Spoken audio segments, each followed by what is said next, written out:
Avec vous, Christophe Dansel. Bonjour Christophe. Bonjour Pauline. Vous nous emmenez à Cuba, une île qui vit de plus en plus au ralenti, faute de carburant.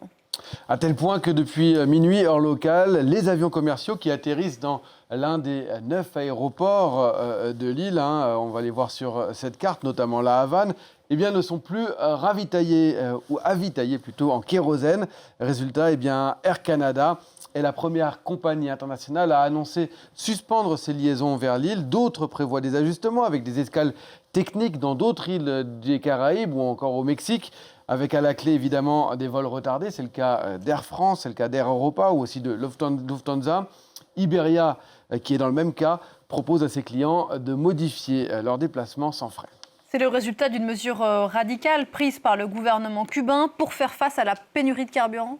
En raison de la pression des États-Unis qui se fait de plus en plus importante, Cuba, jusqu'à présent, reposait sur des livraisons qui venaient du Venezuela, mais début janvier, il y a eu cette opération des États-Unis contre le Venezuela avec cet enlèvement de Maduro. Depuis, plus aucun pétrolier ne part de Caracas en direction de la Havane. Ensuite, Washington a menacé de sanctions le Mexique qui avait pris le relais dans les livraisons de pétrole et plus généralement tout pays qui vendrait du pétrole à Cuba. Mexico a donc à son tour suspendu ses livraisons. Cuba se retrouve donc complètement isolé.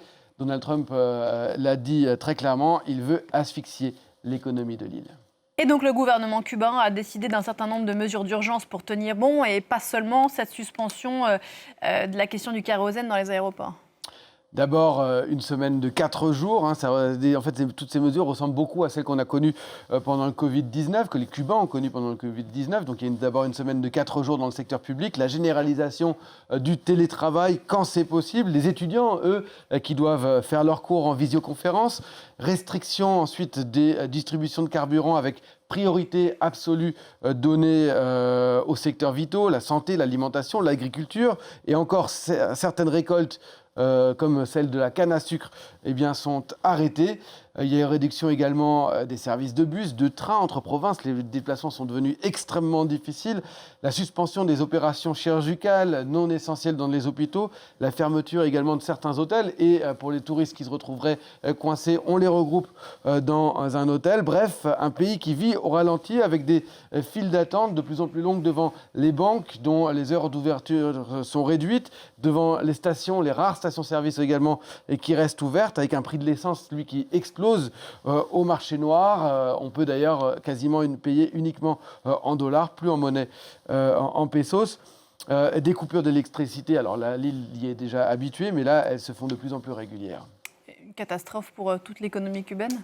Oui, l'économie de Cuba reposait principalement, c'était en tout cas il y a 10 ans, sur le tourisme qui est à l'agonie et avec la situation qui ressemble encore une fois à celle du Covid, avec des déplacements qui sont extrêmement compliqués. Tous les petits commerces souffrent. Le PIB a déjà reculé de 5% l'année dernière sur un an et de 15% depuis 2020, selon des chiffres d'un institut publié hier. Les hôpitaux manquent d'antibiotiques, de médicaments en tout genre. Le Mexique a envoyé dimanche 2 navires chargés de 800 tonnes d'alimentation, de viande, de lait en poudre, de produits d'hygiène, qui devraient en principe arriver jeudi. La Chine et la Russie se disent prêts à apporter de l'aide, mais ne disent pas comment. Mais pour une île qui repose à 70-80% même pour ses besoins alimentaires de l'étranger, eh bien, c'est largement insuffisant. Les Cubains, eux, parlent de cette période comme d'un retour à la période qu'ils appelaient la période spéciale dans les années 90, après la chute de l'URSS. Une période de pénurie extrême, de rationnement, de système D permanent qui n'avait toutefois pas conduit à la chute du régime communiste. Merci beaucoup Christophe.